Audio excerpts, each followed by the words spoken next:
We're back live here on the fourth floor of the Unicenter here at Carleton University for our fourth edition of Saturday Night Alive. It's a concert series that is being broadcast live right now on Cable 22. If you're watching at home, you can tune in on 93.1 CKCU FM and turn it up real loud. Turn it up so loud that the cops will come.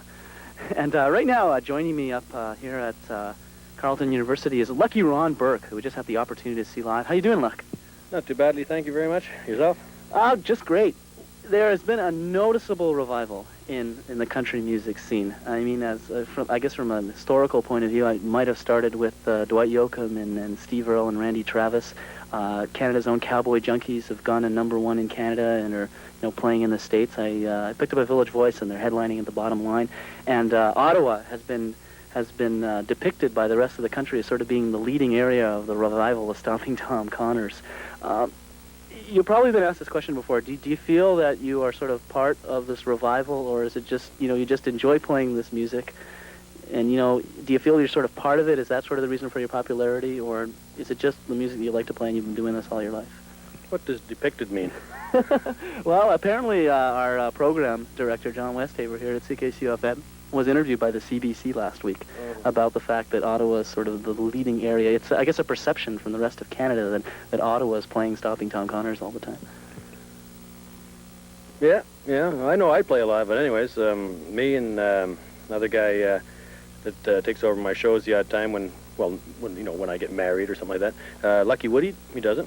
And there's a few other acts around that are doing it. He's getting very popular again, like he was, in the 70s and stuff, and I don't really know what the heck it was. Somebody must have bought one record or something, a short time ago, and everybody must have heard it, And now all of a sudden everybody's got their records and they're pressing them again and everything. I think so, yeah. I feel a part of it, but that's about it, No farther than that. And what about yourself in terms of vinyl? I've been hearing rumors that Lucky Ron is going to be doing a live recording, and what have you got in your future plans? Well, I got a record coming up very shortly. I'd hate to make myself look any stupider by giving you any sort of a date, seeing as how I've been working on the same 3 songs for about, a year ago last August, It's just a matter of when I have the time and when, Dave Bignell has the time to do it. It should be very shortly. We just finished off the studio tracks there about, last week, actually. And all we got to do is get the equipment, bring it down to San Antonio, or what they call it, Mexicali Roses, I believe now.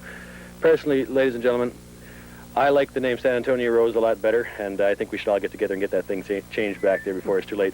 But anyways, they're going to bring the machineries down there, and we're going to make a live track of some sort, and then the thing will be ready to go. So maybe by the end of February or very, very, very early March.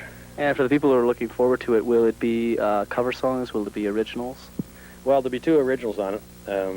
One that I wrote and one that my producer did, and then there'll be Mule Train, the 1949 Tennessee Ernie Ford colossal hit, and we haven't picked the 4th one yet. Whatever comes across sounding the best from the live recording we're going to do is without as many people yelling as we can and stuff, which would be kind of hard. We just have to get a couple thousand miles of gaff tape and just gaff everybody's mouths up before we go in there or something like that. A lot of people know you, obviously, from the gigs that you play the Downstairs Club, and we'll put in a little bit of promotion right in here. If you want to catch a Lucky Ron Burke, then you can see him every Wednesday night at the Downstairs Club, as well as the Saturday Mega Country Matinee, and you can catch him there. A lot of people are familiar with your solo act, but you also play with a lot of other people, and tell us about that. Yeah, before I even started doing this, which I might add too, the 3rd anniversary will be February 6th. Now, I don't know what day that falls on, but whatever day it falls on, the day after, whether it's the Wednesday's the next one or the Saturday, we're going to have the big jubilee for that one, But before I was doing this solo thing, we had a band called the Black Donnellys, which is still working around town. Started off as a 4-piece country and bluegrass and just old 40s and 50s stuff, and worked its way up to 9 pieces it is now, 2 fiddles. The big show. It's good. We like it a lot, and it seems to be very successful. We don't have a heck of a lot of trouble getting any work around town, I guess the obvious question that probably a lot of people ask you, but what do you prefer? Do you prefer playing alone or with the band set up? Well, definitely by playing alone, I find that there's, a lot less people to split the money with. Yeah. And you get to do the songs you want. Yeah, I get to do the songs I want. I can't really compare the 2 of them, They're 2 totally different things. I love playing with the Black Donnellys. It's Well, I like the Donnellys better, Like the Donnellys better. except for the other times when I like the other thing better. We've been told we've got to stretch this out. No problem. So we can talk forever. When I worked at Masterloy Steel Products. Or do you want the Capital Meat story? They're both wonderful. No, those are... how long get I stretch it out? Who knows? Who knows? We'll just keep talking forever. Obviously, what are some of your main influences and some of the bands or solo artists that you grew up on that you'd like to bring across in your music? Well, for the Lucky Run show, I guess the biggest influence there is Johnny Cash, because I can do the Johnny Cash stuff. It's fairly straightforward, easy. People like it. But with the Black Donnellys, I prefer stuff like the Louvin Brothers or Bob Wills and Texas Playboys, that sort of a thing. Any brother act out of the 40s or any sort of a Western swing thing. The whiny stuff, anything whiny at all. I like it all. You're so well known in town. How has your success been playing out of town? I don't play out of town at all.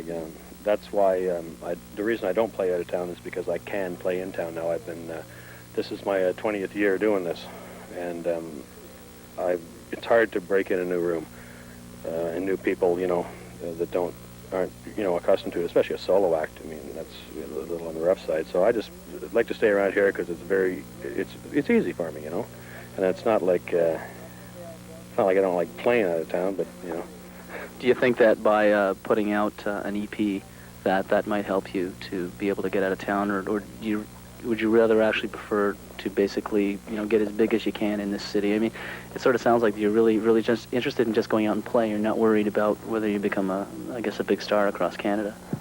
Well, if something like that happens, I mean, you can look at it later. But as it is now, I mean, I'm not even going to put my records in the stores. To give you an idea, I'm just going to sell them at the show. I'm not distributing them in any way at all. I've got no future long-term plans for this at all, really. So what do you think of some of the modern country coming out? I'll start off. What did you think of the Johnny Cash tribute album? What did you think of the Woody Guthrie tribute album? I haven't heard them. I don't buy records, so I don't. It's not. I don't remember the last time I bought a record. I don't listen to a heck of a lot of, well, except for this station, of course. Yeah. We all know everyone listens to CKCU. I don't really keep in touch with the new stuff at all, to be honest with you. Okay. So you're not that familiar with the Steve Earle, Dwight Yoakam, or Bruce Springsteen sort of country stuff? Well, yeah, I did a couple shows with Steve Earle, and I've heard a couple of Dwight Yoakam